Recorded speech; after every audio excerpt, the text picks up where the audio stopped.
E aí galera, tudo bem? Aqui é o Kael, professor Histórico Level 1, espero que estejam bem. E a gente vai hoje começar um conteúdo de vários capítulos, né? Hoje a gente vai finalmente começar a falar sobre um dos povos mais conhecidos da antiguidade, um dos que teve mais influência, um dos que tem mais influência na nossa sociedade atual, né? Não só na brasileira, mas na ocidental, que são os povos gregos, certo? A gente vai falar sobre a cultura, a sociedade, como se estabeleceram e tal.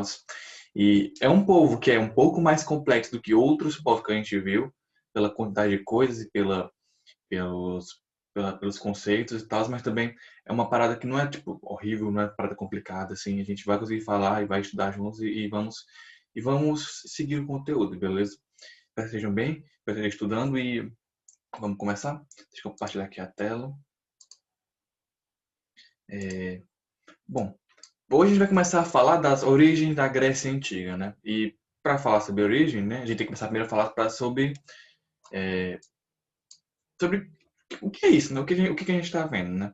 Bom, os antigos gregos se denominavam helenos, o que deu origem ao território onde inicialmente viviam, a Hélade. Essas nomenclaturas mudaram por causa dos romanos que invadiam a área no século II a.C.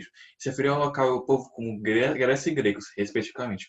Como resultado de uma mistura de povos, o antigo mundo helênico se originou no sul da Península Balcânica.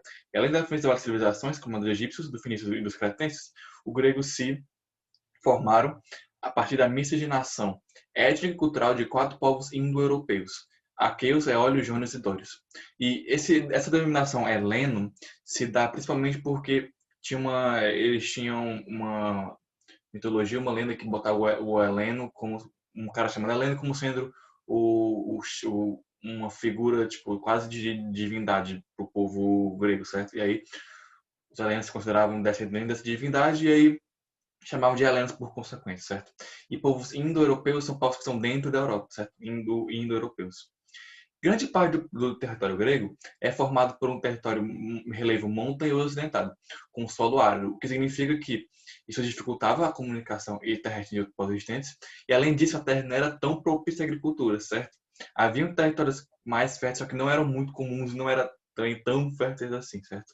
E ainda assim se desenvolveram alguns culturas agrícolas, como cereais, uvas e oliveiras, e a pecuária. É importante destacar que a Grécia nunca se constituiu um território unificado politicamente, diferente de outros povos que a gente já viu, por exemplo, os Incas, os Incas e os Maias. Não, na verdade, os Maias eles também não se desenvolveram como civilização unificada. Foram mais os Astecas se desenvolveram como civilização unificada, só que os gregos não, certo? Em grande parte devido a essas condições geográficas. No entanto, com o baixo litoral, a comunicação com outros povos por meio do mar gerou uma cultura marítima, estabelecendo-se comércio em algumas regiões, principalmente Atenas, no caso da Península Rática. Então, eu trouxe aqui o mapa para vocês verem, né? Isso, certo? Tipo, um território grego, tipo, tanto território grego mais específico, né, quanto as colônias aqui.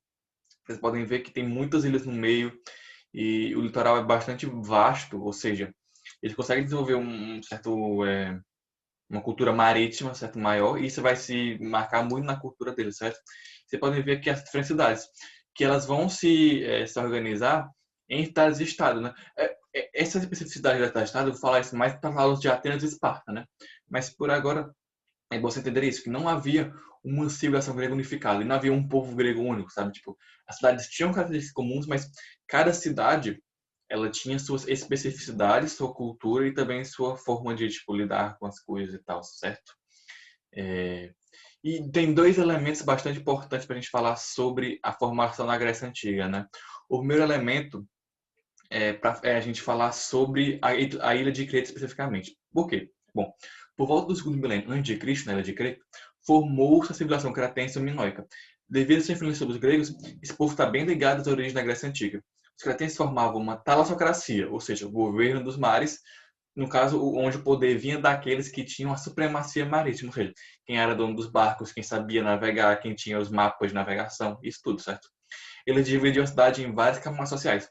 A elite, que era formada pelos comerciantes marítimos, os artesãos que faziam obras de cerâmica, armas, pinturas e joias, os camponeses que trabalhavam nas terras férteis e os escravizados que eram prisioneiros de guerra. Eram politeístas e uma das suas principais divindades era a deusa Grande Mãe.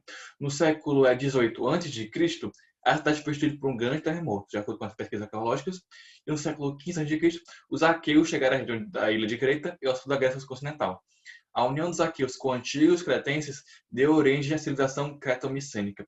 Isso é importante porque é, isso essa civilização creto-micênica, ela vai ser a base do primeiro período, né? Do período pré-homérico. Eles vão, os cretenses, eles vão, a civilização cretense, ela vai influenciar bastante os primeiros povos, os aqueus, especialmente, né? Os primeiros povos da região grega, tendo uma civilização mais complexa do que a civilização que tinha naquele momento na Grécia, né?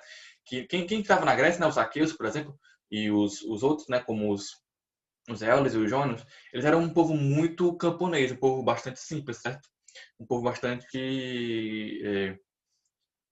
simples, né? E a união com os cretenses, né, trouxe para eles os palácios, trouxe para eles comércio, cultura, produção cerâmica, tudo isso, certo? Isso é uma coisa bastante importante de aspecto cultural para vocês entenderem, certo? E bom, eu vou falar essa parada da ordem mais detalhadamente. E o segundo aspecto importante da formação da Grécia Antiga está relacionado sobre como saber, como a gente tem esse conhecimento, né? Como a gente sabe disso, né? Como a gente tem esse relato sobre a Grécia. Bom, ao longo do período homérico, os relatos sobre a época foram reunidos nas obras Ilíada, poema sobre a Guerra de Troia, e Odisseia, poema sobre a volta de Odisseu ou Ulisses a seu reino Ítaca, Ítaca, eu botei Ítaca, não sei porquê, mas é Ítaca, após a Guerra de Troia. Escrito por Homero, grande poeta grego. Nesse momento, a agricultura de subsistência e pecuária foram atividades que influenciaram bastante os povos gregos, assim como um método de divisão entre a comunidade, pois a terra era tida como coletiva, não existia propriedade privada. No entanto, com a rede de terras, devido ao aumento do número de habitantes, os clãs mais poderosos dominaram outras comunidades e formaram uma aristocracia em propriedade de terra. No período arcaico, a união entre universidade e Estado foi possível porque os grupos que habitavam essa região independente falavam a mesma língua e adoravam os mesmos deuses, criando forças de identidade entre eles. As principais cidades foram Atenas, Argos, Corinto, Esparta, Mégara, Messene e Mileto. As que mais se destacaram foram Atenas e Esparta, né? Tem muita coisa aqui, e a gente vai falar isso não só nessa aula, mas nas próximas aulas, né? Mas especificamente agora, o Homero foi parte dessa documentação que a gente tem sobre a Grécia Antiga e tal, vem a partir dessas poetas do Homero, certo? A Guerra de Troia foi uma guerra onde várias cidades gregas se uniram contra Troia, né? Porque o rei troiano ele tinha raptado uma das rainhas gregas, né? A Helena, para ser sua esposa e tal. E aí os povos gregos se uniram para tentar recuperar essa pessoa. E a Odisseia foi um poema, uma história escrita sobre a volta do Ulisses, ou Odisseu, ao seu reino Ítaca após a Guerra de Troia, né? Essas duas histórias são muito formadoras da identidade grega e também são muito interessantes para a gente ver o que eles pensavam, o que eles defendiam, certo? Como era a cultura, como estabelecia. E são aspectos bastante importantes, certo? E a gente vai, na próxima aula, eu vou falar um pouco mais precisamente sobre cada ponto da história grega, né?